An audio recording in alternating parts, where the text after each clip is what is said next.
Hi there, welcome back to Corpse Factory. I'm Sasha, this is Enjoying Pixels. We're in Act 3 now. We've switched perspectives over to Aoi.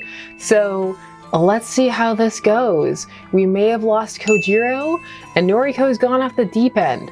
As always, all the warnings, because who knows where this is going. Let's get back into it. Loading, loading, loading. Hey, Aoi has a high-pitched voice. Oh, I'm so mad. I really wish I could scream at him. I really want to scream. But he's one of my best customers. I just wish he would take the rules seriously. I said no free refills.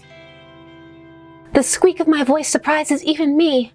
Gosh, I've never yelled at a customer before. It feels so liberating. I feel free. The customer hangs his head. He looks as guilty as I feel on the inside. It's so bright. Ah. Gosh, I shouldn't have raised my voice at him. Stupid, stupid, stupid. I'm gonna get fired for this, I just know it. Sorry, Miss Aoi. I'll never ask again, I promise. Make sure you don't. That's it. Don't let him see you back down. Be firm, girl. Stand up for yourself. The customer scurries away and I nearly faint from the adrenaline pounding through me. What a rush. I can't believe I didn't back down. Still way too bright. Hold on, let me I have another light on here. We'll deal with that for now and then we'll see how it goes. Deep breaths. Deep breaths. When I feel like I've calmed down, I fetch a cloth and begin to wipe down some tables. This place hasn't been too busy lately. I still shake when I think about the incident last month that drove away a lot of our customers. And somebody probably should have called the police, but you know, whatever. That man, that tall scary man with glasses and an evil face. He hurt my sweet little Junpei. He cornered him in this very cafe and stabbed his fingers with cutlery. What kind of sick freak does such a thing? I know there's something between those two. I can't ever forget the time that man left Junpei all bruised and broken on the ground outside his apartment. Ooh, I hate that man. Who does he think he is, bullying my sweetheart? A pleasant little chime rings out from my pocket and I recognize it as the notification I set to let me know when the cafe is closing. Phew. Guess I better get going. Luckily for me, I'm not on closing duty tonight. My coworkers will take care of all that. All I need to do is sign out of the employee app on my phone and my full shift will be automatically recorded. Then I'll get paid on time, just like usual. Bye, everyone. I wave farewell to the other girls and duck out the front door. As usual, my cute little honeybee is awaiting me outside. Sup, baby doll? Junpei. I rush into his arms and give him a big snuggly cuddle. I'm so happy to see you. Of course, babe. I'm always here for you. How was your shift? Not so bad. Glad to hear it. Guess things really have changed around here. Yep. It's so much better since the old manager left. Left? I'm sure something happened to him. Good, good. You come tell Junpei if anyone else gives you trouble, yeah? I will. Mm-hmm. I nuzzle into his broad chest once more and immediately feel safe and warm. Can I come back to your place? Yes. He holds my hand and leads me toward the train station. I'm so excited to be with him again. Would you like tea, my dear? Whoa now, Sugar Plum. You've been serving drinks to people all day. You go kick your feet up and I'll do the brewing. Junpei is so thoughtful. Every word he says makes it clear how much he cares for me. I don't trust anything that's happening here. I don't trust anything. Thank you. I heed his instruction and nestle myself comfortably into the sofa. As I wait for him to finish up in the kitchen, I scroll through my noise feed.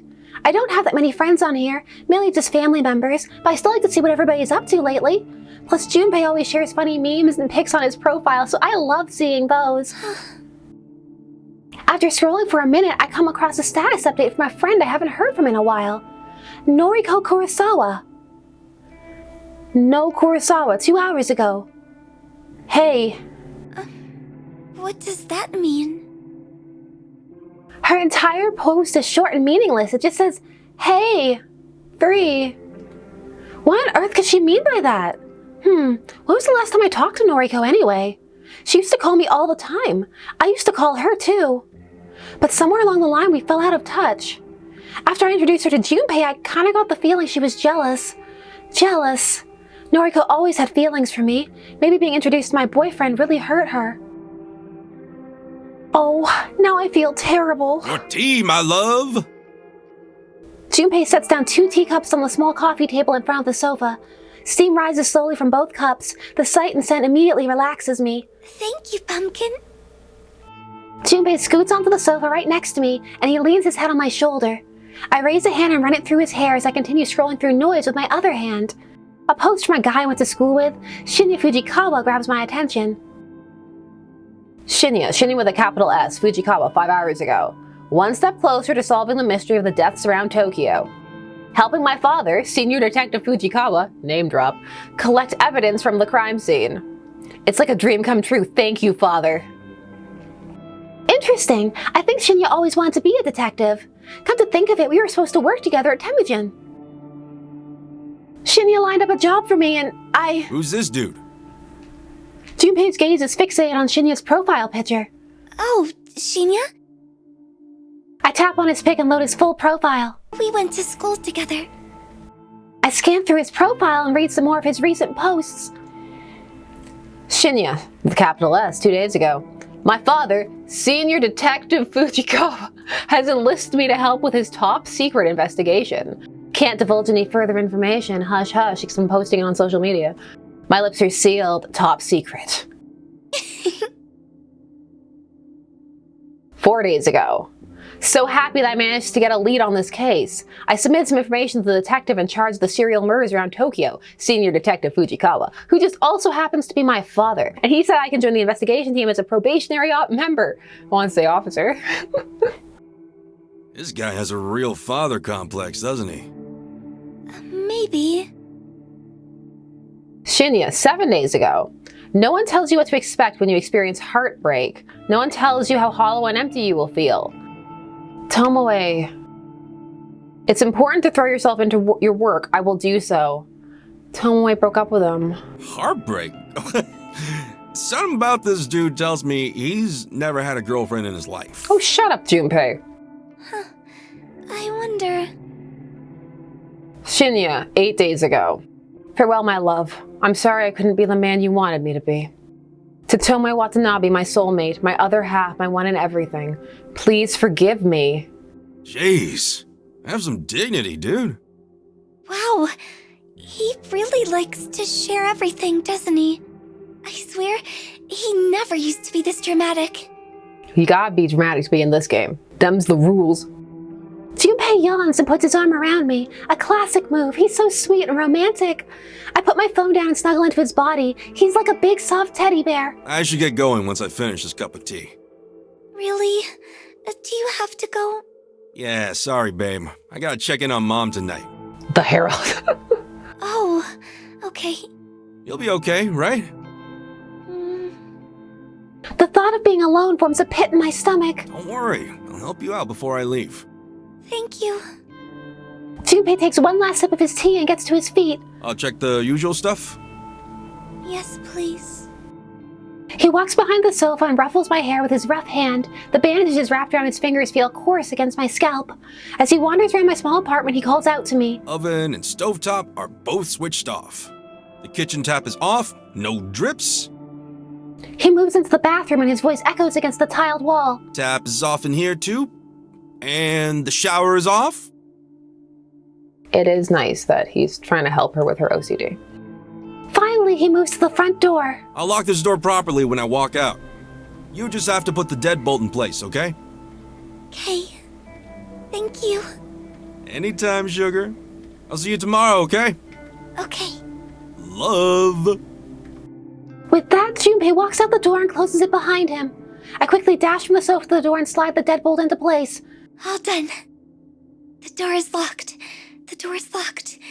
The door is locked. I take a deep breath and tiptoe back to the sofa, then collapse onto it. Junpei is so good to me. He truly helps me out. When I'm alone, I find it so hard to be sure that everything is in order. I can't sleep or leave the apartment if there's a possibility that I've left a tap running or an appliance switched on. I can't relax if I think the door might be unlocked. I have to check things again and again until there's no shadow of a doubt that things are the way they should be. I don't remember when this obsessive-compulsive behavior first started, but I've been battling it for as long as I can recall. At the very least, when Junpei is here, he checks everything for me. He's so good to me. It saves me so much time. It stops me from having to stand in front of the kitchen sink for 5 minutes, constantly checking and double-checking if the tap is running. Logically, I know it's easy to see if water is flowing from the faucet. You can see it, you can hear it, and you can feel it if you slip your hand underneath the flow. But logic rarely applies when I find myself second-guessing my own senses. I can glance at the faucet and tell myself that it's been turned off properly. It's not dripping. But when I turn away, what if I'm wrong? What if it's actually still running? I feel like my mind is betraying me. I feel like I can't trust anything I see or hear. When in doubt, it should be a simple matter of just quickly checking one more time. But the more I check, the less certain I become. And it's not just the faucet I have trouble dealing with. It's nearly everything. I unplug appliances from the power sockets to make sure they're definitely not still running. I flick light switches on and off 20 times in a row to ensure I haven't left a bulb on when I leave a room. I open and close doors repetitively, and locks are the worst. I have to examine them from every possible angle to convince myself that no one can possibly break in. My condition is completely and utterly f***ed up. Struggling against it has caused other horrific afflictions to evolve inside of me. Anxiety, depression, self-hatred. I just feel like I can't do anything without the shadow of my compulsive behaviors looming over me and controlling me. And so tonight, like many other nights, I decide to sleep right where I am here, on the sofa. Getting up and going into my bedroom is too much effort. Sleeping where I am is just much, much easier. I begin to drift off, my face planted against the sofa cushion, my legs draped over the armrest. That got pretty intense. Like the music got real intense there. September 21st, Monday morning. I'm thankful I don't have to work at the maid cafe today. My neck is a little sore from a terrible night's sleep, but I won't let that get me down. It's Monday, the start of a fresh, brand new week. I've got lots of exciting things to look forward to. For starters, I'm expecting a delivery of some items I ordered online over the weekend. It's mostly snack food, but still, I can't wait. Secondly, I'll get to see my Junpei again this afternoon. I'm gonna go meet him when he finishes work. Third, my favorite anime airs on Monday nights. There's a new episode every week, well, except for when they run repeats after a season is just finished. Junpei loves anime as much as I do. Granted, he's not into my favorite series. He says it's a little too girly, but he likes a lot of other shows. We have so much fun discussing characters and stories we like, even if the shows he watches scare me a little bit. Yes, it's gonna be a good day. It's gonna be a good week. My upbeat mood is instantly shattered when Noriko Kurosawa's name lights up on my phone screen. She's calling me? We haven't spoken in so long. Why? What does she want from me? Noriko, she's such a chore. She whines and complains so much about her life, but she doesn't know how good she has it. So what if she's scared of leaving her apartment? Agoraphobia isn't that bad. Ooh, okay. I'm scared of everything, everything. She's so selfish, thinking she's the only one who has it rough. I'm so tired of tiptoeing around her feelings and her stupid sensitivities. Hello? Aoi? Hi, Noriko. Hey, listen. I know it's been a while, but can I stay at your place for a few days? I got booted out of my apartment for not paying the rent, and, well, I was living in this abandoned factory, but I can't do it anymore. I hate being there alone. The guy I was spending time with just disappeared, and now... Aoi? Are you there? Is this crazy for real? She hasn't spoken to me for weeks, months, and now she wants to live in my apartment? Aoi? Sorry, Noriko. You can't stay here. Well, you too. My phone beeps twice and the call abruptly ends. What the hell is her problem? Before I can even blink, she calls me again. I'm hesitant to answer this time, but... Noriko? Sorry, I overreacted. I think I'm in trouble. I think Corpse Girl is trying to kill me, and I need somewhere safe to stay. Corpse Girl is trying to kill her? I think Noriko has finally lost the plot.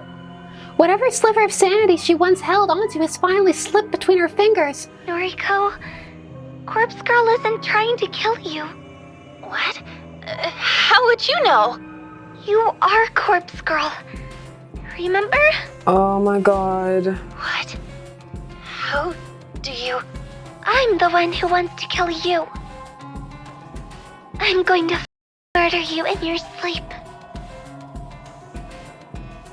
Noriko's silence convinces me that her memory is returning. Perhaps she called me in some delirious state or because of some fever dream. The call disconnects as she curses. That stupid bitch. Did she seriously forget who she was talking to? I've had it up to here with her. As soon as Junpei works out the location of her factory, I'm gonna go there myself and slit her throat open with my fingernails. I'll let her bleed out all over me and tell her that she never meant to think to me. I don't care how much she loves me. I'll end her life quickly before she has a chance to confess her feelings with one last gasping, dying breath. Once Noriko is dead, the human removal service will no longer have any competition. And I'll finally be able to take her place as Corpse Girl.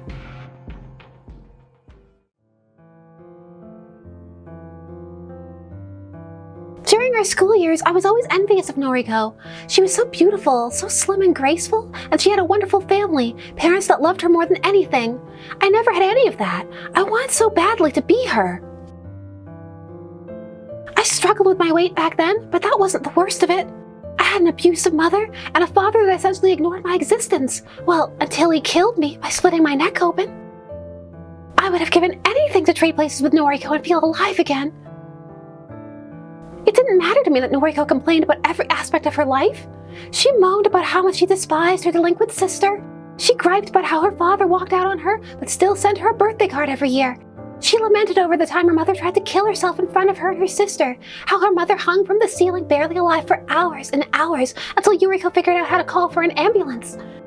But I would have taken all of that trauma over my own upbringing. I'd have traded my life for hers without a second thought. Noriko had no idea how lucky she was. Even after all these years, I never really overcame my envy of her. I've went so far as to request her death through Corpse Girl's website. Knew it. Knew it. Of course she didn't die. How could she have? Junpei figured it out before I did. He forced his way into Corpse Girl's website and viewed all of the death requests. Someone, Noriko, had placed a comment on the request I submitted. A single line of text, never intended to be seen by other eyes. That's me. Knowing that she had become Corpse Girl made my jealousy grow. I wanted to take her place. I wanted people to fear me just like they feared her. I wanted any other life except anything that would let me escape my own hellish half-existence. Thanks to trawling through her website, Junpei soon figured out the whole thing was essentially a hoax.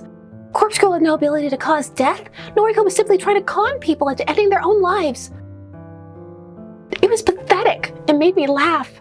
I decided I would play along with Noriko's delusion in order to ensure her downfall. It's finally time. I get to meet Junpei at the station and walk home with him. Yay! The Noise Corporation office is within walking distance from Shinjuku train station. Getting there is a breeze. Junpei works on the 30th floor of the massive office complex. He's one of the top dogs. He's worked really hard to get to where he is. I'm so proud of him. It's kind of funny to think that I almost got a job near here. The Temuji building is so close to Junpei's office. Noriko and Shinya hooked me up, but I completely bailed on them. Oh well, at the time I had no idea the love of my life worked nearby. I think I'm right on time, so Junpei should be here any second. As I wait patiently, a familiar-looking girl climbs the stairs and wanders past me. Her outfit is kind of unprofessional. I wonder if she's an office employee. She looks a bit like a troublemaker. Where have I seen her before? She caught me staring at her. Oh no, she's walking toward me. Hey, don't I know you from somewhere? No time to run away. She's right in front of me. Yeah, you're Noriko's friend, right? Aoi? Noriko's friend. Everything's always about Noriko. Yes, and you are? The brash girl swoops her hair out of her face and leers at me. Tomoe, a friend of hers as well. Oh! I suddenly remember where I've seen Tomoe before. I think she was in some of Shinya's photos. Is she the girl that Shinya was dating and broke up with? How is Noriko? Dunno. Was hoping you could tell me. Haven't seen that skank in weeks. I see. I haven't seen her either. Righto. Well, I'll see you around. Just like that, the girl brushes past me and doesn't even look back. Bye. I watch her as she wanders along the platform. Yo, babe! Oh, Junpei. What up, doll? Hey, that chick you were just talking to? She works at Temuchin. I see her walking around here all the time. She's the one I told you about. Wait, that's her? Yup. She used to help that Kojiro deliver putties for Corpse Girl. I've been waiting for ages to introduce you to. Oh! I nod at Junpei and immediately break into a run. Go get her, babe. Junpei shares fate as I leave him behind. Tomoe, she's the one helping Noriko, helping Corpse Girl. We've been waiting for a chance to follow her. Junpei has been keeping an eye on her, but her actions and movements are erratic and hard to predict. But today I fortunately have the opportunity to follow her. She's connected to so many people. Noriko, Kojiro, Shinya. They're all involved with Corpse Girl's operation. We want to track them all down one by one and cremate them like cadavers. Shinya. Of course, I'm saving Noriko for last. I'll slice her open and bathe in her blood and be born again from her corpse. I'll assume her identity and live her life and leave my own painful existence behind. I race along as fast as my legs will let me, my feet pound against the train platform, and several people passing by stop to watch me out of curiosity. As long as Tomoe doesn't notice I'm tailing her, then I don't care who sees me. I follow her all the way to the end of the platform, then I blend into the crowd as we board the same train. I knock on the door to what I can only assume is Tomoe's apartment. She answers after just a moment and shoots me a quizzical look. As soon as the door is all the way open, I dash forward and slam to Tomoe with the full force of my tiny body. We tumble into the apartment, though Tomoe doesn't even lose her balance. She's a lot bulkier than I am. She absorbs most of the impact and manages to remain standing. She grits her teeth and plants her hands on my shoulders, only to push me back with a mighty shove. What the f are you playing at? You just tackled me! I swing a fist at her face. She catches me off guard when she sidesteps my punch and brings her knee into my guts. I reel back, but the injury doesn't bother me. Take that, you dumb skank! I'll teach you to attack me! I don't care if you're Noriko's friend! I'll put you in the ground! Go, Tomoe. Her long fake nails rake across my face and blood pours from my torn skin. But I stand firm and stare her down. You're allied with Corpse Girl, right? Is that what this is about? I don't give a shit about all that anymore. It's all behind me.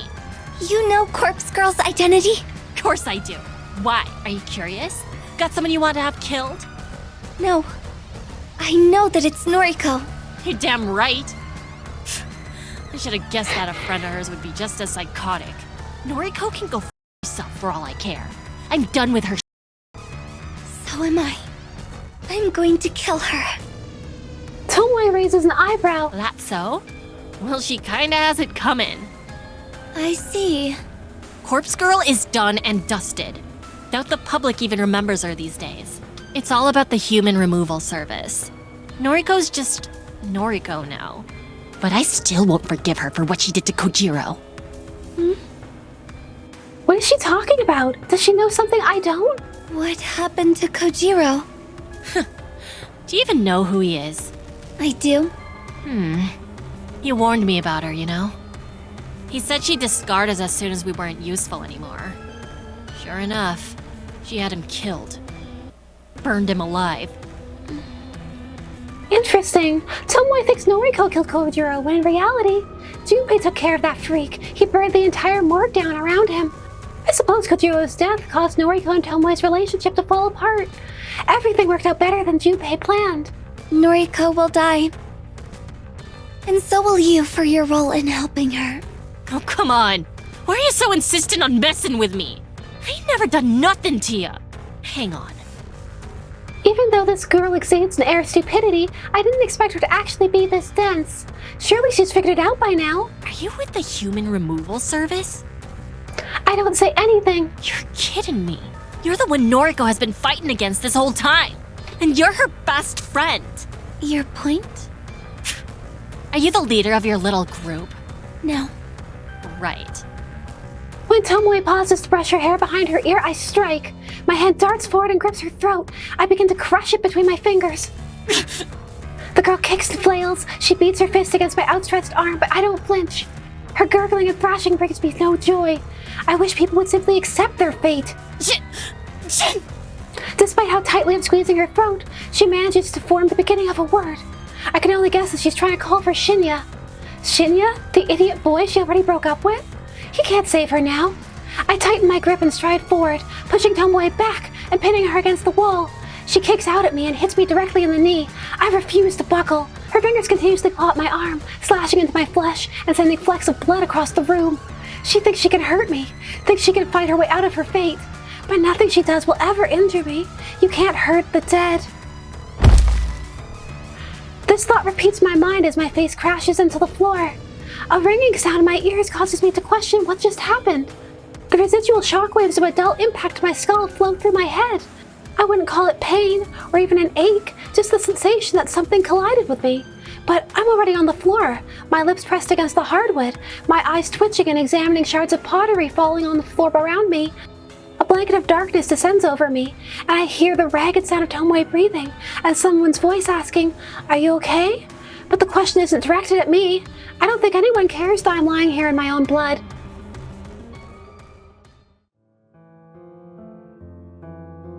I can't count how many movies I've seen where characters claim they've had an out-of-body experience. I've heard the stories in real life too. People on the brink of death or unconsciousness tell tales of how they could view their own body from a lofty spiritual perch.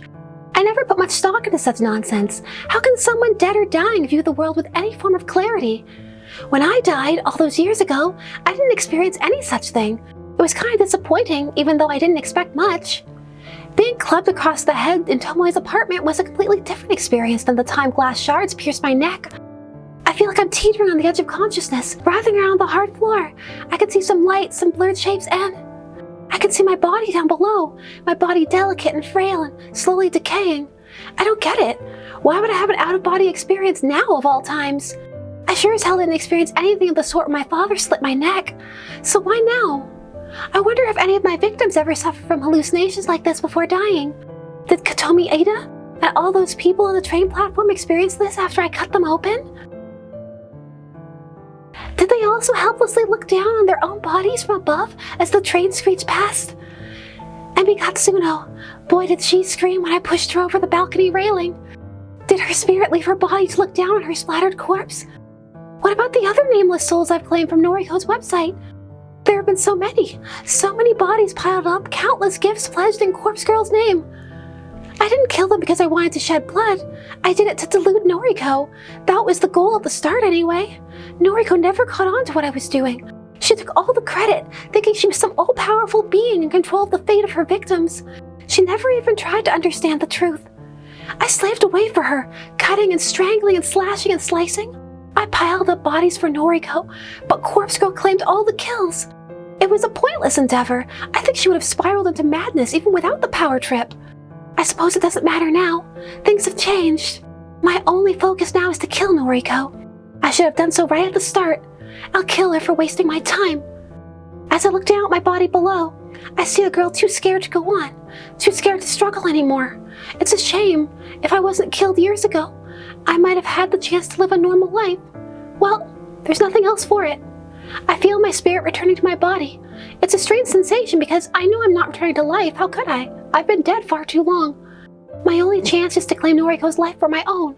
I'll become her and discard this rotting, walking corpse.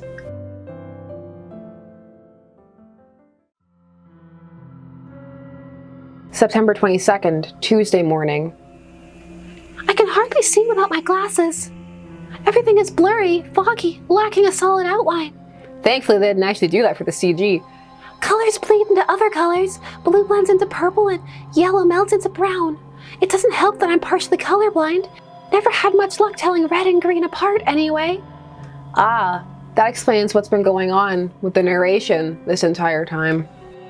Without my glasses, I'm practically blind, helpless. You're finally awake. Skank. She spits at me, and her filly saliva drifts down the side of my face. It's warm.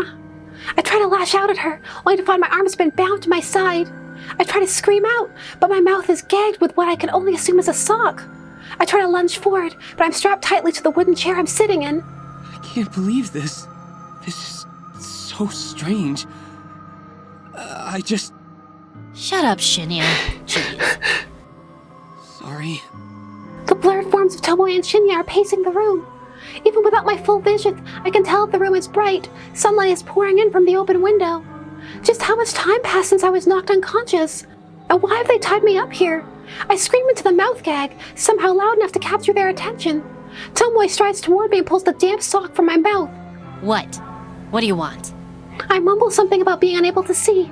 Tomoe swears, stumbles around for a bit, then forcefully pushes my glasses onto my face. What are you going to do to me? I don't know. That's up to this genius. Her arm gestures towards Shinya, a pointed finger loaded with accusation. Me? Look, I didn't mean for any of this to happen. I just saw you were in trouble, so... Why are you here anyway? We're done. Over. I wanted to see you. I'm not in the mood for their lovers' quarrel. Let me go. Or bury me. Either way, don't keep me here. You nearly killed me! It's taken all my strength not to murder you right here! Go ahead. Try it. You can't kill the dead. You're a freak. Let me call my father. I'm sure he can take her in for questioning. He can find out her motives for attacking you. I already know why she attacked me. She's trying to take down everyone associated with Tomoe cuts herself short. Never mind that. I wonder, is Shinya not privy to Tomoe's relationship with Corpse Girl? Intriguing. As Tomoe's former boyfriend, I simply assumed he was a part of the operation. I thought he was an accomplice. If he doesn't know anything, then I don't need to kill him. One less person to deal with before I go after Noriko. However, I have to focus on getting out of here first. If you let me go, I'll never bother you again. A lie. Why should I believe you? You followed me to my frickin' home! I'm sorry. Lie. Then I'll exchange information for my release. I'll tell you anything you want to know. Lie, lie, lie. Like I care! I'm done with all the between Noriko and you! Noriko? Has she got something to do with this? Shut up, Shinya! Shinya. Perhaps he's my ticket out of here. I turn my head to him and wait until he's looking directly at me. Shinya, I'm so thirsty. Can I have some water? He pauses, but since Tomoe doesn't interfere, he ducks out of sight. He returns within seconds holding a half-filled cup out to me. Here. I bob forward as best I can against my restraints and take a sip of the lukewarm tap water. Thank you. It's worth noting how easy he is to manipulate. He's the complete opposite of my Junpei, who is strong and independent and doesn't let anyone mess with him. So, about my offer, will you let me go if I share information about the human removal service? Ooh, nice play. Shinji's face turns pale. The human removal service? That's... I really couldn't care less about all of that. I told you, I'm done with everything. I see. Tomoe. She might have information that can assist with my investigation. We have to accept her offer. Oh, please. You're no cop as much as you fancy pretending to be one. Oh. I already told you that Father accepted me as part of the investigation team. You're a hack, a wannabe. Why can't you just be happy for me? Shut up! Shut up! Shut up! Tomoe storms off, the sheer force of her anger causing the walls to tremble. Shinya and I are alone in the room. I don't waste another second. Shinya, I don't know everything that's going on, but it sounds like you're trying to solve the murder cases, right? That's right. I'm really helping the investigation team, you know? That's good. Very good. Please, I have information that might help you. Will you let me go if I share it with you? His nervous eyes dart around searching for any sign of Tomoe's presence. And then he looks me dead in the eyes and says the very last thing I ever expected to hear. I'll let you go if you help me kill Noriko Kurosawa. What?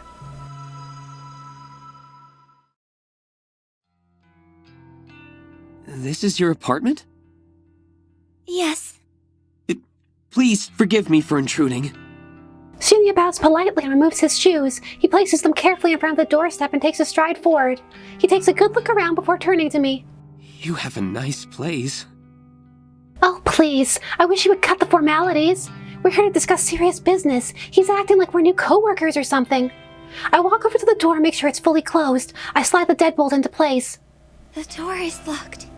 I whisper this under my breath so Shinya can't hear me. The door is locked. Repeating phrases like this has become a sort of mantra. It helps me concentrate. When I'm about 90% sure the door is actually locked, I wander back to Shinya. It takes all of my willpower to refrain from turning back and checking once more. Thankfully, Shinya distracts me from my inner turmoil. Is everything you told me true? I want to make sure I have all the facts straight. Yes, it's true. All of it. Truth intermingled with lies is still the truth, right? I lucked out when Tomoe left the two of us alone in her apartment. If I'd had to explain things to her, I would have had to give her inside information on the Human Removal Service's operations. Anything less could have clashed with her existing knowledge and caused her to doubt me. But since I only had to explain things to Shinya, I had already determined that Shinya wasn't in the loop, so I concocted a convincing lie in order to secure his cooperation. And he bought it. Just want to get my head around it.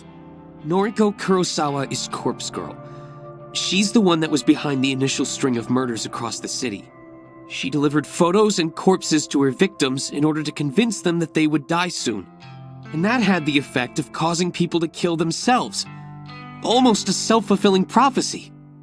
Of course, all of this is true, kind of. Shinya doesn't need to know that I acted behind the scenes and brought the victims low by my own hand. Those acts of violence almost seem like a distant memory now. I was so committed to aiding Noriko that I couldn't think of anything else. In the end, my assistance didn't help my own situation. I only propelled Noriko's ego into the stars and continued to suffer my cursed half-existence. But it wasn't long before another group started killing people in much the same way as Noriko did. A group called the Human Removal Service. They've killed hundreds, if not thousands of people in the past months. Okay, keep suspending that disbelief, like, sure, Jan. Again, all true so far. And you were enslaved by Noriko? Forced against your will to infiltrate the Human Removal Service and bring them down from the inside? Wow, Shinya, you fell for that? Like, I know she's quiet and mousy, but come on. That's right. He's a idiot. That explains why you want to kill Noriko. You want to be free from her. Even if it isn't exactly the legal thing to do. Legal? What kind of pedestal is this guy standing on? He specifically requested assistance to do the exact same thing. He wants Noriko dead, just like I do. But if I remember correctly, you only managed to learn one important thing about the Human Removal Service, right? Yes. The group is made up of dozens of members. Dozens of people that all masquerade as the leader known as the Herald. There's no single person responsible for the murders. It's the joint effort of a large group, all striking across the city simultaneously. Am I correct? And there's the real kicker. He's absolutely spot on. I didn't mind sharing this tidbit of information with him. It does nothing to assist with his investigation, and wrapping the lie that I was Noriko's lackey in a blanket of truth makes everything all the more convincing. Yes. That's right. Phew, okay. I think I understand everything. Thank you for your help. There's one thing I'm not entirely comfortable about. Shinya has been forthcoming with his reasons for wanting Noriko dead. If I don't air the question, I feel like he will never address it. Can you tell me why you want to kill Noriko? He tries to back away from the question by twiddling his thumbs and pretending to examine the nearby wall. Shinya, I need to know. Otherwise, how can I trust you? Oh, Aoi despicable. Trust. It's a word that has always made me laugh. How can I trust anybody? I couldn't even trust my own parents, the people who swore to raise and protect me. My mother hit me when I misbehaved, when I overslept by 5 minutes, or raised my voice ever so slightly. I was a child. How could I ever trust her not to lash out at me? My father, how could I ever trust him after he killed me? And Noriko, the one friend I opened up to, the one person who knew all about my struggles, she betrayed me. She kept her perfect life out of reach, taunted me with it, dangled it in front of me like a carrot on a string.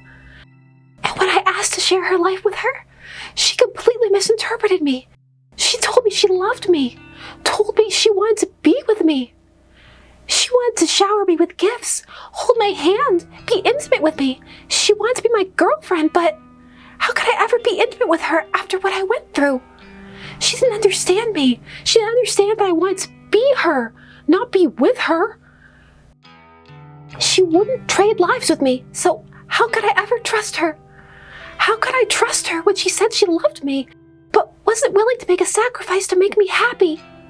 Everyone is full of and I'll never trust anybody again. Junpei spends every day trying to prove his love to me. He assists me with my compulsive behavior. He helps me do my shopping, helps me keep my apartment neat and tidy. Do I trust him? No. I know what he wants from me. He's no better than Noriko. He's willing to jump through hoops for me in the hope that he'll eventually conquer my flesh. Even when he tries to help out with my compulsions, I don't have full faith in him. He takes it upon himself to complete my checklist of rituals in order to spare me the stress. But more often than not, I still have to go ahead and double check everything just to make sure he didn't f anything up. If I can't even trust him with that, then I know I'll never be able to trust other soul with anything. Looking at Shinya now, pacing nervously around my apartment, I decide not to put any stock into what he says next. There's no way in hell that I'll believe whatever comes out of his mouth. Noriko is my friend, but my father, Chief Detective Fujikawa, in case you didn't know, has declared her the prime suspect of our investigation. Thing is, Father isn't the most lenient person, and he's been cracking under stress lately. Guess I'm fiddling with my camera. If he finds Noriko, if he arrests her, there will be no trial. She'll simply get life behind bars. Guaranteed. So you're saying your dad's corrupt? Shinya hangs his head and I hear a quiet sob. Is that our country's idea of justice? Yo, that's not what this game's about. She doesn't deserve anything less than death for her crimes. Letting her live safely behind bars isn't a punishment. It's an act of mercy. I want to ensure Noriko receives true justice, fitting judgment for the lives she destroyed. What he's saying just doesn't add up. How does he know she won't receive the death penalty? It's true that it's not a common punishment, but it is still legal in this country, especially so for cases of mass murder. Does Shinya have information that I don't? I need to find her. I need to hand her the justice that my father is too cowardly to deliver. Oh, I see. This is just daddy issues. Whatever. I'm already sick of this guy. He acts like he's been personally wronged by Noriko's crimes, like he's so high and mighty and knows what's best. I doubt he knew a single person that Noriko killed. Fine. To be honest, I don't really care about your reasons. As long as you want Noriko dead, then our goals are the same. But I have to ask, will you turn yourself into the police after you kill her? Once again, Shinya hangs his head.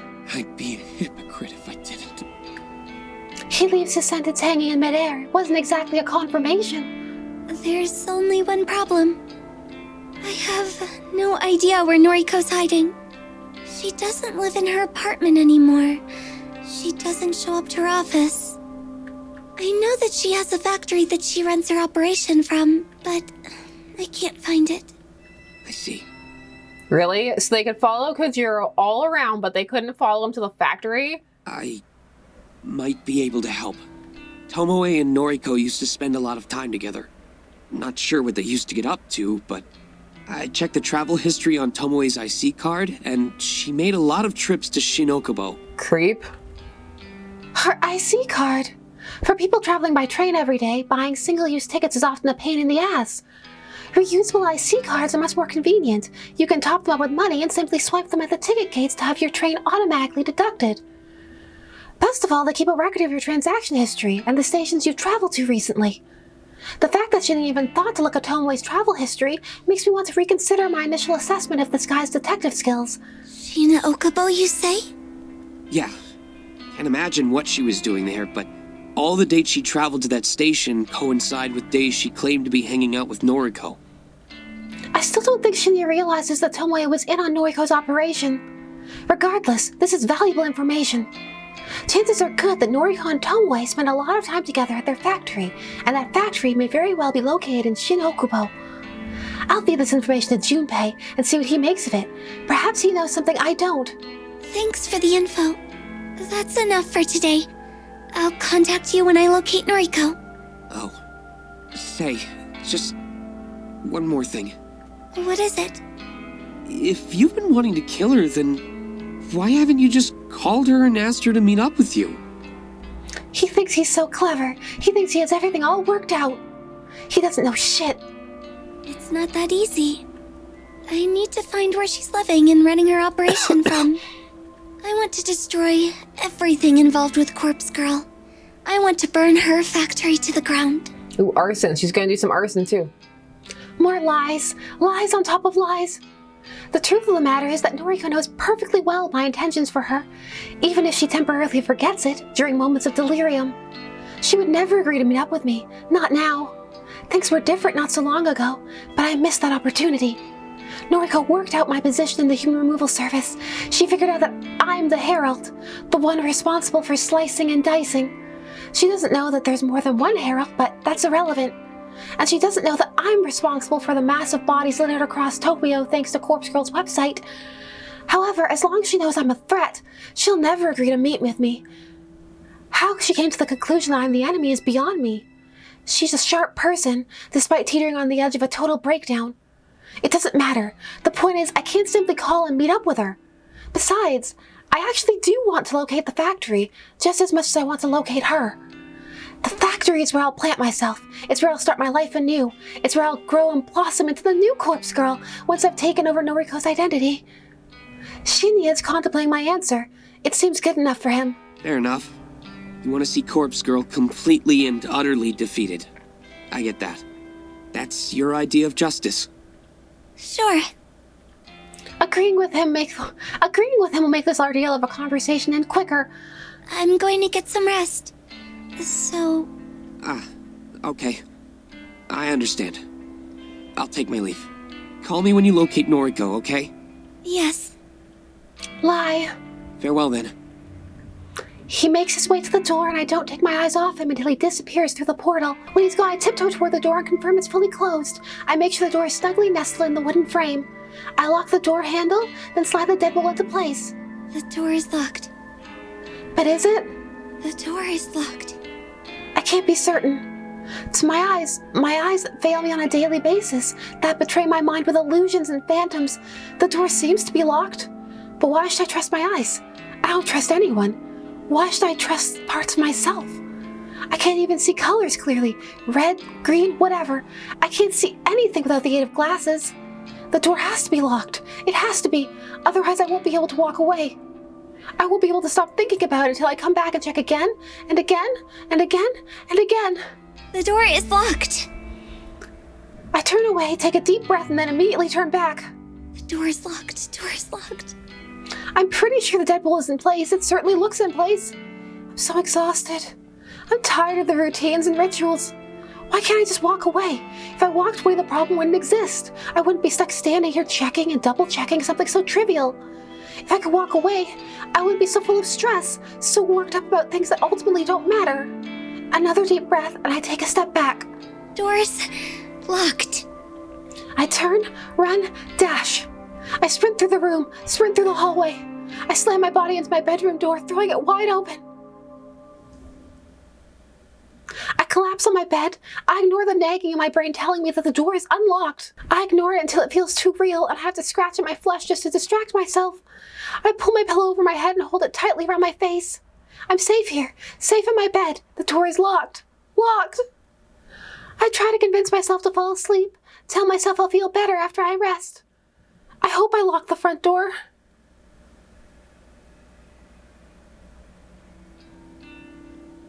September 23rd, Wednesday morning. So yeah, I reckon I'll have some work for you soon. I miss Kojiro. Like, can I say that? I liked Kojiro. I don't know. He grew on me. Look, I know none of these people are great or likable, but... The other heralds have been keeping the numbers up. like, you still end up getting attached to certain people, you know? There just haven't been any requests for this area lately, you know? Yeah. I'm only half listening to Junpei. He said something about why I haven't been tasked with killing anyone lately, but I don't really care about the reasons. Junpei's the only one in contact with the leader of the human removal service. I just take orders like all of the other heralds. Not that I've met any of them. Every herald has their own district, their own turf. If a request comes through our website, it gets allocated to the herald closest to the victim. It must have been a week since I last got to kill, maybe 2 weeks. It's not that I like the killing, it's not that I want to do it. I fulfill the request simply as a way to antagonize Noriko. It's my role to play in backing her into a corner and shutting down Corpse Girl. And so far, thanks to my contributions to the human removal service, we've been incredibly successful. Corpse Girl is all but a distant memory to the general public. If people really want to request somebody's death, they come to us, not to her. I don't plan on remaining with this group for much longer. After all, Noriko is pretty much already broken. She's a wreck. Once I find her, I'll possess her and quit this group. Then I'll finally have the life I always wanted. Noriko's life. I'll resurrect Corpse Girl when I feel like it. I'll use my inside knowledge of the Human Removal Service's operations to bring them down myself. After that, I'll be able to spend my days in peace, living free of fear, finally comfortable in being the girl I want to be. I'll truly be Noriko. Yo, babe, you in there? Huh? I suppose I drifted too far away. I rub my eyes, look at Junpei, and flash him my sweetest fake smile. I'm okay. Sorry, honey bear. I'm very tired. Oh, don't sweat it. You want me to grab you a cup of coffee? Aoi's grating on me. I think it's because of all of them so far, she's the most fake, and she's playing on this really like, oh, who, me persona, and it's just, I don't know, it's grating on me. That would be lovely. You always know how to make me feel better. Course. I'm on it, babe. You wait right there. Junpei stomps away and heads behind the bar, leaving me alone in this empty section of the cafe. I take a seat on one of the cardboard boxes lining the wall. The box is solid thanks to being packed full of various canned drinks. The maid cafe belongs to us in the early hours of the morning. The place doesn't open until noon, so there's no one here this early. I have my own keys these days, regardless of whether or not I'm supposed to. Junpei suggested we use the place as a makeshift base of operations after I decided I was going to continue working here. That was some time ago now. Originally, I truly had planned to quit. I was going to go work with Noriko. My manager at the time used to drive me insane. I couldn't wait to get away. But after I killed him, things here weren't so bad. The new manager is great. He doesn't pressure me to work shifts I don't want to. He doesn't let customers take advantage of the staff. Neither the new manager nor the other staff members care that Junpei and I meet up down here. It's not like we leave any incriminating evidence behind either.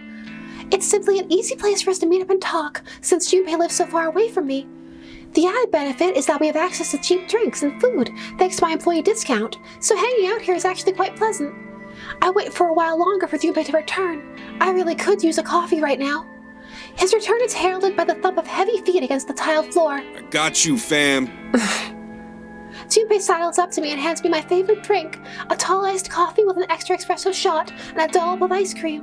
Oh, you're the best, baby. Yeah, I know it. He giggles in his insanely irritating, high-pitched way, and I begins to chug down his own latte. So I wanted to ask you a favor. Anything for you, honeybee. A tuft of milky foam sits on his top lip, and I have to hold myself back from stabbing him in the face. Noriko apparently spent a lot of time in Shin Okubo with her accomplice Tomoe. Shin Okubo, huh? Good old K-Town. What'd they go there for? Karaoke? Doubt it. Noriko sounds like a drowning cat when she sings. Then what?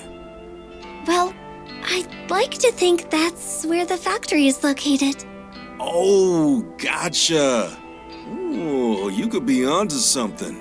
Trip from Kojiro's mark to Shin Okubo wouldn't take that long. Since they used to move a lot of bodies around, it's definitely a viable location. I agree. Right on, I'll look into it. How could you not have just followed the van before? I'll track down factories in that area and get my troops to investigate each one. I'm careful not to let him see me roll my eyes. By his troops, he means the guys he plays online games with, a bunch of teenagers that all look up to him because he's a top-ranked player. They're not involved with the human removal service, they're just pawns that Junpei uses to complete legwork around town. Sadly, they're happy to serve him because they all see him as their sensei. Cool. Let me know what you find out. I'm itching to get this all over with. My love. It's increasingly difficult to act pleasant around Junpei. My mouth tries to clamp itself shut every time I use a pet name or affectionate term. I know that my time to discard him is near. Once I become Noriko, then... You can count on me, sweetums. Now drink up and get your energy back. I take a sip of my iced coffee and can nearly taste it. Because my tongue is dead, the food and drinks I consume need to be extra strong or sweet for me to have a chance of enjoying the flavor. But Junpei doesn't know this. He just thinks I have a sweet tooth. He can think whatever he wants because I just don't care.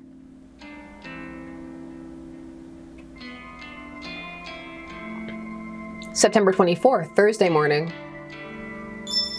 A message from Junpei arrives while I'm lying in the fetal position on the couch. Junpei. Hey, cutie. He's so smarmy. I gotta make him smarmier. Hey, cutie. The guys checked out a bunch of factories yesterday. Got the location. I have to read the message twice to be sure my eyes aren't deceiving me like usual. Does he truly have the location I've been looking for? I take a calming breath. I don't want to jump to conclusions, especially with something involving Junpei. He has the tendency to exaggerate and may just be trying to get me excited about some useless information. I send him a short reply requesting the info. I instantly receive a thumbs up emote, then the text box changes to an animated as Junpei composes his following up a message. Yeah, ellipses. The wait is agonizing. If Junpei pulls through for me here, I might finally learn Noriko's location. If it all pans out, then everything could be over by tonight. It's hard not to get excited about the prospect. It's hard not to get ahead of myself. I could leave my death behind and never look back. I could become Noriko and live the happy life she has been keeping to herself all these years. The message finally arrives on my screen. It's an address, not that I expected anything else. A street name and a factory number in the Shin-Okubo area. One more message from Junpei comes through. My guys saw a chick matching Noriko's description inside the factory. They thought she was a zombie. Go check it. This is it. As long as this information is solid, I've located Noriko's factory. My entire body begins to shake, an icy chill washes over me as though I've just walked into a cold shower.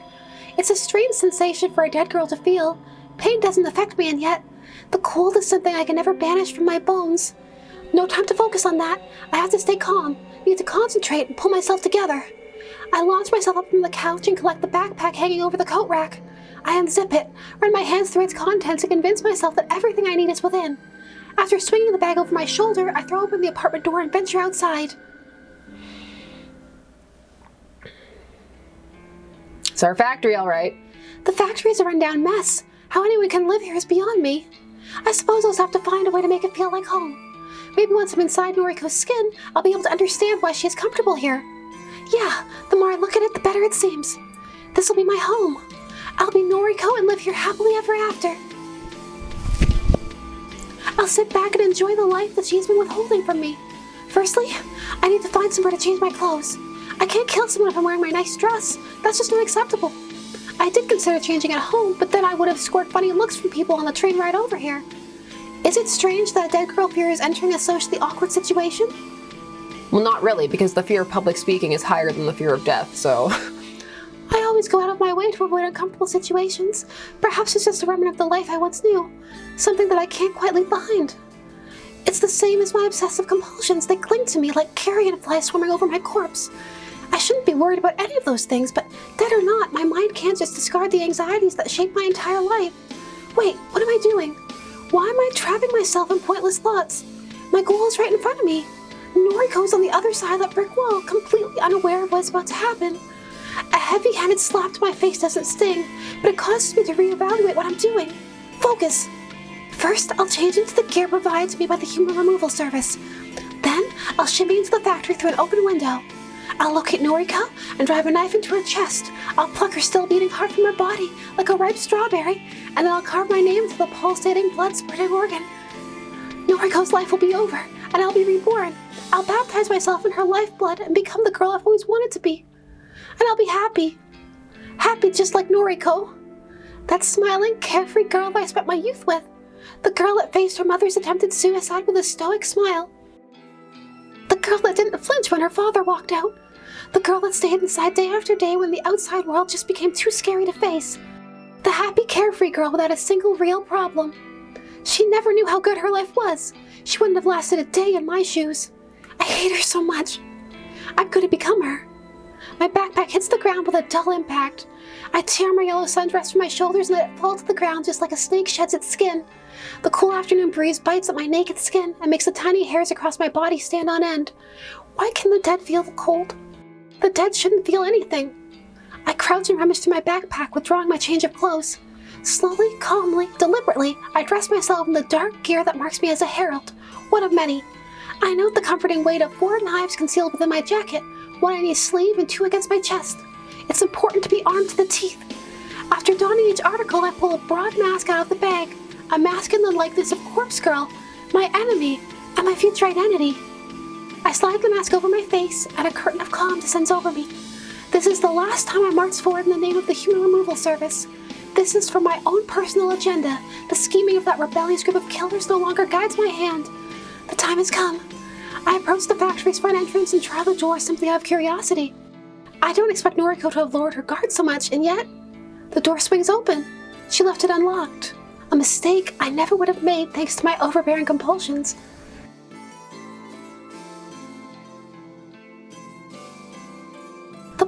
This place reeks of death. If I wasn't so accustomed to the smell, I'd probably vomit. Do dead girls vomit?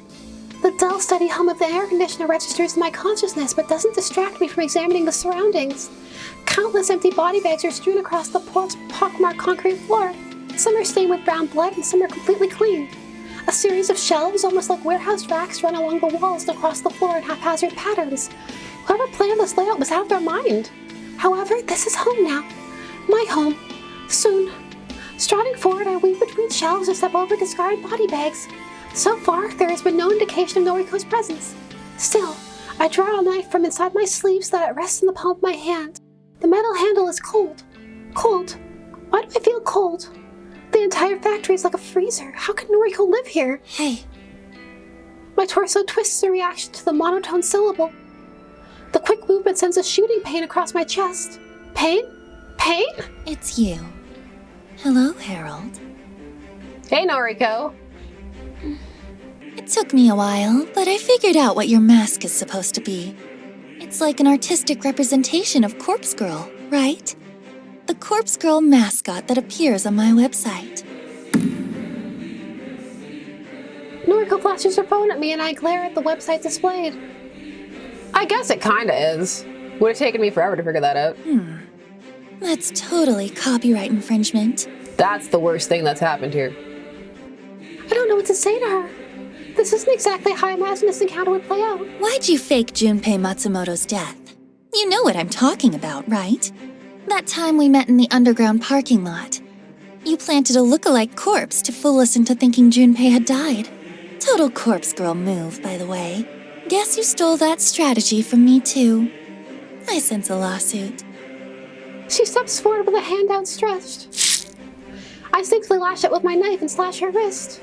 But her hand comes to rest on my shoulder, the tiny nick from my inaccurate blade not even prompting a spurt of blood. Ouch! That stung a little. The warmth of her hand seeps into my shoulder. It's almost comforting. Aoi, I miss you. I really miss you. Can you take off the mask? Can we just talk? I don't take off the mask. I don't know why I'm standing here listening to her. I don't know why her presence and her reassuring hand has caused me to lower my guard. She smiles. This is the happy, carefree Noriko I grew up with. You're so beautiful, Aoi. I'm really sad we can't be together. How are things with your boyfriend? That single useless word crawls out of my rotting mouth like a diseased maggot. It's all I can bring myself to say. You can't tell me? That's okay. You used to be so open with me. And then, you died. We tried to keep our friendship going after that, but we've never really been the same since then, have we? I hope you get the help you need, Aoi. I hope one day we can put all of this behind us. Everybody in this game needs help. My fingers loosen the grip on my knife, weakening. It falls to the concrete ground. I don't need it anymore. I tense my arms and squeeze my hands together, desperately trying to crush Noriko's throat beneath my fingers. Her skin is warm and flesh is red as my grip tightens. She kicks against me, but the pain doesn't register. She's weak and frail. Her strangled cries drowned out by my own grunts of exertion. Anemic fingers swipe at my arms constantly, only serving to irritate me. I could hold her neck in one hand and use my other to plunge a knife into her face. I could continue to strangle her until I crush her windpipe. Or I could slash her stomach open and let her intestines spill out onto the ground. All of the options are appealing. All of the options can be put into motion within seconds. I take my right hand off her neck and slip it into my jacket, ready to pull out a knife. My left hand closes tighter on her neck, and Noriko closes the distance between us, causing my elbow to bend and allow her closer. Her forehead slams into my own and my neck recoils backward. I'm falling to the ground, only able to blink once as I try to work out what just happened. She somehow summoned the strength to headbutt me. Frail, weak, ghostly Noriko. She actually stood up for herself. She actually struck the person she loves. I'm dazed, but ultimately uninjured. I didn't even feel the impact of my skull against the concrete when I landed flat on my back. Noriko towers over me and rubs her neck, her ragged breathing even louder than the thrumming air conditioner. Sorry, Aoi. I had to defend myself. Please, get up. Let's talk about things. I slip the knife into her side and feel it slide neatly between two of her ribs. Her taut, thin skin does nothing to resist impalement. Noriko looks down at the wound and mumbles in surprise. I drive the knife in deeper. With a flick of my wrist, I pull it sideways, slashing her belly open wide.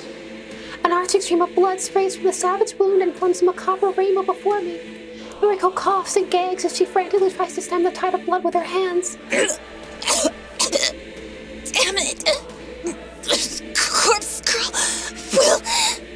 She falls to her knees. Get you. Her empty breath falls with her, and her face slams into the concrete. Noriko Kurosawa is dead. Using the very same knife that slashed her open, I cut along the seams of my jacket and skirt. I strip myself down with the blade until I'm standing cold and naked in the factory. It doesn't take long to strip Noriko down as well, but I'm extra careful with her clothes, and I don't use the knife this time. I simply pull her dress up and over her until it slides free from her motionless body. I hold the dress up against me, letting it press against my own form. I look down and admire the sight of myself, imagining what I'll look like when I wear it. I can finally become Noriko. I can wear her clothes, live in her factory, talk to her friends, work at her office. I can do all the things that she loved to do, all the things that made her happy. I slip the dress over my head and force my arms through the sleeves. It's a little long, but overall it fits me nicely. I'm Noriko Kurosawa.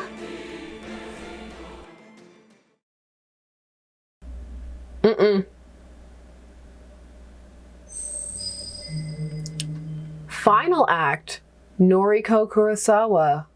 We're in the finale. I'm gonna leave it here. I did finish everything off, but if I add everything, it would be quite beefy because I went through, got the ending that I got all the endings after, and then some of the missing gallery images and the scenes associated with. So that's gonna be a wild ride. The ending is, it's a lot of a lot. So be sure to come back and see the final fate for our characters. Tell me what you thought of this part. How was it being Aoi? I couldn't take it. I want to hear from you. Let me know down below. Thanks so much for coming on this journey. We're nearly at the end. I'm sad and excited, and I will see you again soon here on Enjoying Pixels. Bye-bye.